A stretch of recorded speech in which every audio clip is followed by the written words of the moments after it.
లక్షద్వీప్ మాల్దీవ్స్ లొల్లి నడుస్తున్న దేశంలో ప్రైమ్ మినిస్టర్ నరేంద్ర మోడీ స్ట్రైట్గా అట్లా వెళ్ళి లక్షద్వీప్లో ల్యాండ్ అయ్యిండు అంతే. మాల్దీవ్స్ని కొట్టేటట్టు లక్షద్వీప్ టూరిజం డెవలప్ అయిపోయింది.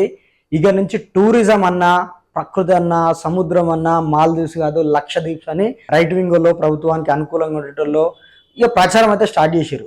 వాస్తవానికి ఇండియాకు మాల్దీవ్స్ అంత మంచి దోస్తానే ఉండేది, అసలు ఏమైంది మధ్యలో లక్షద్వీప్ ఎందుకు లేపాల్సి వచ్చింది? ఈ ప్రశ్న చాలా మందికి ఉంటుంది. సో ఇది చెప్పే ప్రయత్నం. మాల్దీవ్స్ కు మౌమూన్ అబ్దుల్ గైమ్ అనే ప్రెసిడెంట్ ఉన్నట్టు, ఇప్పుడు కాదు, ఓ 30 ఏళ్ల కింద. అయితే ఆయన మీద అదే మాల్దీవ్స్కి చెందిన ఇద్దరు బడా వ్యాపారవేత్తలు people liberalisation organisation of Tamil Eelam అనే శ్రీలంకకు చెందిన ఉగ్రవాద సంస్థతో ఒప్పందం చేసుకొని మౌమూన్ అబ్దుల్ గయం ప్రభుత్వాన్ని పడగొట్టాలని ట్రై చేశారు. సరే, పడగొట్టడం అంటే ఊరికే ఎన్నికల్లో పడగొట్టడం కాదు కదా, మిలిటరీ పంచాయతీ ఎట్లుంటుంది, తీసుకుపోయి ఫసక్న వేసేస్తారు. సో అట్లా వేసేద్దామని అనుకున్నారు. ఎప్పుడు? 1988 నవంబర్లో.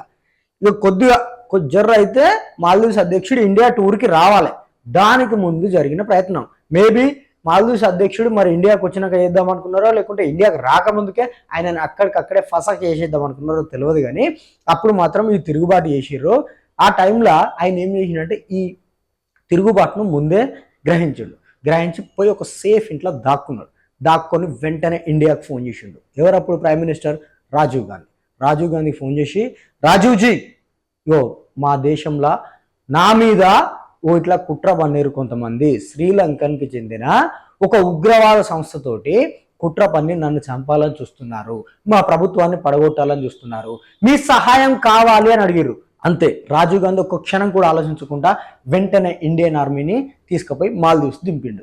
సరే, వెంటనే ఫసక్ శ్రీలంకను కిరాయి సైన్యాన్ని, ఉగ్రవాద సంస్థ సభ్యులు వాళ్ళు ఎవరైతే ఉంటారో మాల్దీవ్స్కి ఎంటర్ అయిన వాళ్ళను వాళ్ళందరినీ తరిమి కొట్టిర్రు, అరెస్ట్ చేసిర్రు. కొంతమంది కొన్ని సందర్భాలలో కాల్పులు జరిగి కొంతమంది అక్కడెక్కడో చనిపోవడం జరిగింది.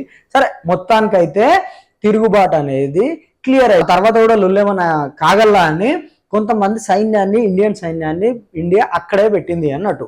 అయితే రీసెంట్లీగా మొహమ్మద్ మొయిన్ ప్రజెంట్ మాల్దీవ్స్ అధ్యక్షుడు, ఈయన ఏం చెప్పానంటే చైనా తోటి మంచి రాసుక పూసుక తిరుగుతాడు. ఒక రకంగా చెప్పాలంటే ఇండియా కంటే కూడా చైనా తోటి ఇంకా జర ఎక్కువ దోస్తా అని చెప్తాడు. చైనాకి ఇండియాకి అసలే పడదు కదా, అసలే ఆధిపత్య పోరు. మరి చైనా నుంచి ఏం చెప్పిర్రు ఏమో, అరే నువ్వు ముందు ఇండియాతోటి దోస్తాన్ని కట్ చేయరా బాబు, మీకు ఎన్ని పైసలు కావాలంటే అన్ని పైసలు మేము ఇస్తాము, ఎన్ని సహకారాలు కావాలంటే అన్ని అందిస్తాము, మా దగ్గర ఇండియా కంటే కూడా మస్తు పైసలు ఉన్నాయి, పవర్ ఉన్నాయి అని చెప్పిండో ఏమో. ఏం చేసిండంటే డైరెక్ట్ ఇండియా తోటి మీతో దోస్తు కట్టిపని అనకుండా ఇప్పటికి మాల్దీవ్స్లో 75 మంది ఇండియన్ సైన్యం ఉన్నారు.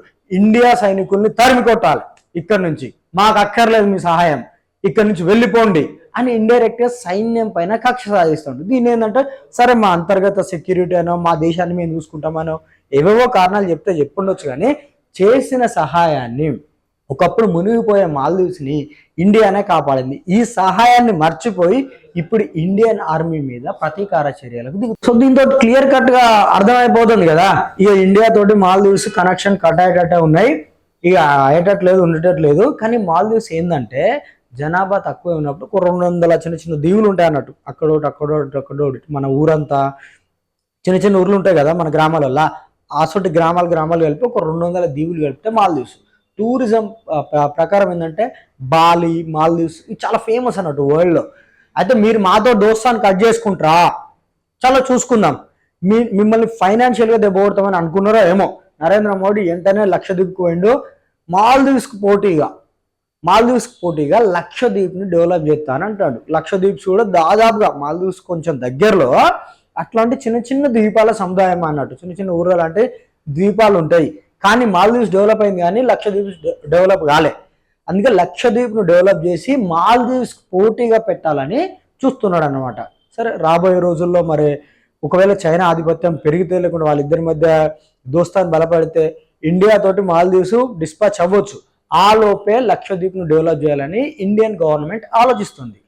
ఇది మేబీ కరెక్టే, తప్పేమున్నది, దోస్తాన్ చేసినప్పుడు సహాయం చేసినాము, ఇప్పుడు వైరం పెట్టుకుంటారు, వాళ్ళకు మరి tit for tat return gift ఇవ్వాలి కదా, వాళ్ళు ఎగిరెగిరి పడతారు కదా, చైనా సాయం అని మేము డెవలప్ అయినాం, టూరిజంగా మాకు మస్తు పైసలు వస్తాయని.